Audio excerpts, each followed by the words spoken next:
Je suis designer industriel depuis plus de 40 ans maintenant. Ce parcours de designer industriel multi-champ d'activité m'a conduit à un moment donné à être aujourd'hui spécialiste du design thinking pour avoir mené une réflexion avec une équipe pluridisciplinaire sur l'extension en fait des domaines d'activité du design. Et ces domaines d'activité du design, aujourd'hui, facilitent en fait la collaboration entre les expertises et permettent un réel travail collaboratif. Alors, ce travail qui a été fait avec cette équipe pluridisciplinaire a abordé des points qui, pour nous, sont essentiels dans une véritable approche du design thinking. Nos réflexions, en fait, ont intégré ce que les sciences du cerveau, ce que les sciences cognitives, en fait, nous apprennent sur le fonctionnement de notre boîte principale à outils qui est quelque part ici. Et qui est absolument indispensable à intégrer pour vraiment faire du travail collaboratif pluridisciplinaire.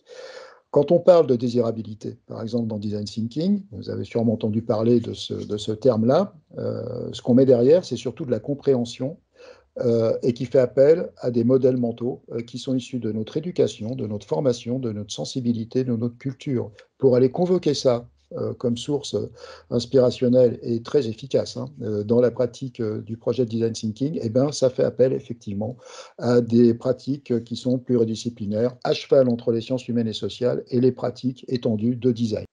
Alors aujourd'hui, nous avons la chance de répondre à une invitation d'Envie pour vous faire part de cette longue expérience, de ces travaux, et surtout de leur modèle d'application très concret dans des tas de secteurs très différents.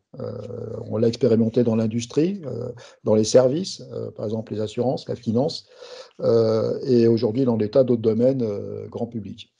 Nous avons donc établi une mini-formation. Vous allez voir que vous allez être convoqué aussi à fabriquer plein de machins dedans pour vérifier si vous avez bien compris tout ce qu'on vous raconte. C'est assez pragmatique.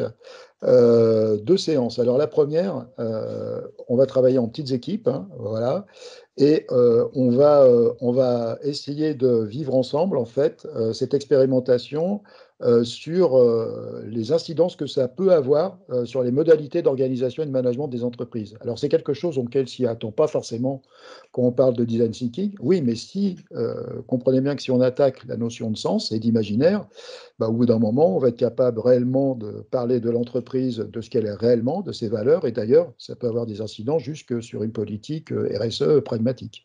Lors de la première séance, on aura capté vos préoccupations par rapport à votre vie dans vos entreprises, par rapport à vos projets de chacun. On en constituera évidemment des questions communes qu'on traitera de manière opérationnelle, en petits groupes aussi, dans le 2e module. Donc là, on sera plus dans les techniques d'organisation, de fabrication des concepts.